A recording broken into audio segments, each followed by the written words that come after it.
கிறிஸ்துவில் அன்பானவர்களே, இயேசு கிறிஸ்துவின் நாமத்தில் உங்களை வாழ்த்துகிறேன். கர்த்தர் உங்களை ஆசீர்வதிப்பார்.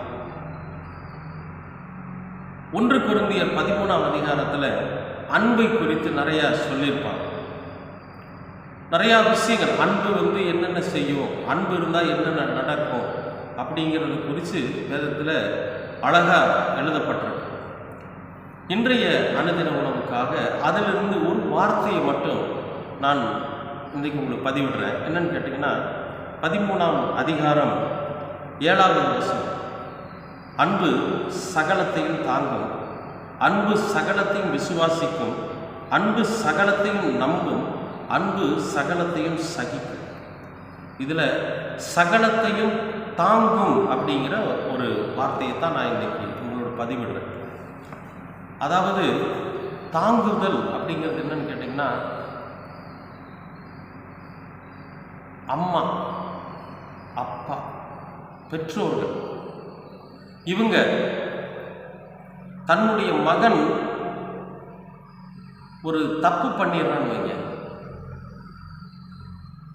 என்னால் தாங்க முடியலடா நீ பண்ணுற குறும்பு, என்னால் தாங்கவே முடியல, எதுக்காக நீ இப்படி பண்ணுற, நான் உனக்கு எவ்வளவு அறிவுரை சொல்கிறேன், எப்படியெல்லாம் உங்கள் அப்பா கஷ்டப்பட்டு உன்னை பாடுபட்டு உன்னை வளர்த்தி படிக்க வைக்கிறாரு, எப்படியெல்லாம் உனக்காக எல்லாவற்றையும் இழந்து நாங்கள் சம்பாதிச்சதெல்லாம் உனக்கு தானே கொடுத்து கொடுத்து கொடுத்து கொடுத்து எல்லாவற்றையும் நீ நல்லா இருப்பன்றதுக்காக தான் உனக்கு செய்கிறோம், இப்படி பண்ணுறியடா, எங்களால் தாங்க முடியலடா அப்படின்னு சொல்லக்கூடிய பெற்றோர்கள்.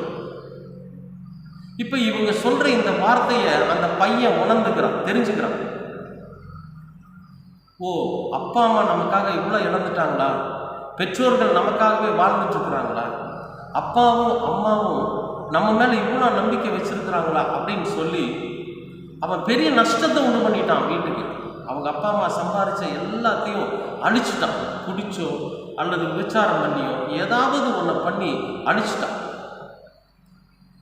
இப்போ அவன் திரும்பி வரான், இளைய மகன் திரும்பி வந்த மாதிரி இந்த பையன் திரும்பி அப்பா அம்மா கிட்ட சொல்கிறான், என்னை மன்னிச்சிருங்க, என்ன மன்னிச்சிருங்க, இனிமே நான் அது மாதிரி செய்ய மாட்டேன், இனி நான் உங்களுக்கு உண்மையுள்ள மகனாக இருப்பேன், இனி நான் உங்களுடைய வார்த்தையின்படி நடப்பேன், நீங்கள் என்ன சொல்கிறீங்களோ அதை தான் செய்வேன், இனி நான் ஒரு பொறுப்புள்ள மகனாக நடந்துக்குவேன், என் வாழ்க்கையில் நான் தவறிட்டேன், இந்த உலக வாழ்க்கைக்குள்ளே நான் போயிட்டேன், அதனால் ஒரு சிற்றின்பங்கள் என்னை அழைச்சிட்டு போயிடுச்சு, என்னை மன்னிச்சிருங்க, இனிமே நான் தவற செய்ய மாட்டேன் அப்படின்னு சொல்லி அந்த மகன் கண்ணீர் போட்டு போட்டு விட்டு அப்பா அம்மா கிட்ட ஒப்புரவாகி மன்னிப்பு கேட்டு அவர்களோடு சேர்ந்து வாழணும்னு நினைக்கிறான்னு வச்சுங்களேன். அப்போ அந்த இருதயம் இருக்கு பாருங்க, எல்லாத்தையும் தாங்கும்.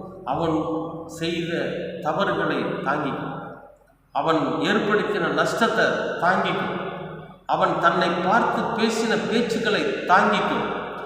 எத்தனையோ பேர் பார்த்தீங்கன்னா தன்னோட மகன் கெட்ட வார்த்தையில் திட்டான்னு சொல்லி தற்கொலை பண்ணிக்கிட்ட பெற்றோர்கள் இருக்கிறாங்க, தெரியுமா?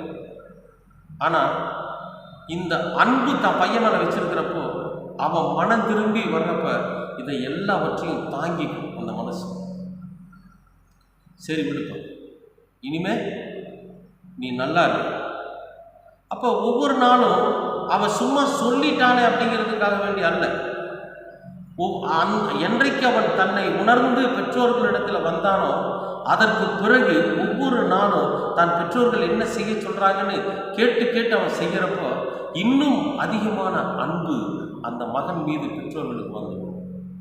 அதே மாதிரி நாம் நம்முடைய தேவனாகிய கர்த்தரை விட்டு வெகு தூரம் விலகி போயிட்டு ஆண்டவரோட சமூகத்துக்கு திரும்பி வர்றப்ப அவர் எல்லாவற்றையும் தாங்குகிற தேவனாயிரும், எல்லார் மேலும் அன்பு செலுத்துகிற தேவனாயிரும். அன்பு சகலத்தையும் தாங்கும்.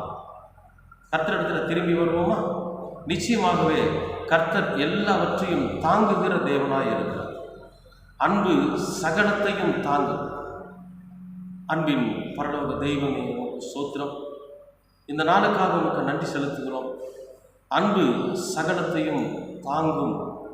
பெற்றோர்கள் எப்படி தன் பிள்ளைகள் செய்திருக்கிற எல்லாவற்றையும் அவர்கள் மனம் திரும்பி வருகிற போது எல்லாவற்றையும் தாங்கி அன்பிலே குறைவில்லாமல் தன் பெற்றோர்கள் பிள்ளைகளை தாங்குகிறார்களோ அதுபோல நீர் எங்களை தாங்குகிறதற்காக உமக்கு நன்றி செலுத்துகிறோம். உம்முடைய அன்பு எங்களுக்குள் நிலை நிற்கிறதற்காக உமக்கு நன்றி செலுத்துகிறோம். எல்லாவற்றிலும் நாங்கள் உமக்கு உண்மையுள்ளவர்களாய் நடக்க நீர் எங்களுக்கு கிருபை பாராட்டும். ஆண்டவராகிய இயேசு கிறிஸ்து இந்த உலகத்தில் வாழ்ந்து காண்பித்திருக்கிற அந்த வாழ்க்கையின் அர்த்தத்தை நாங்கள் அறிந்து கொண்டு அதன்படி வாழ நீர் கிருபை பாராட்டும்.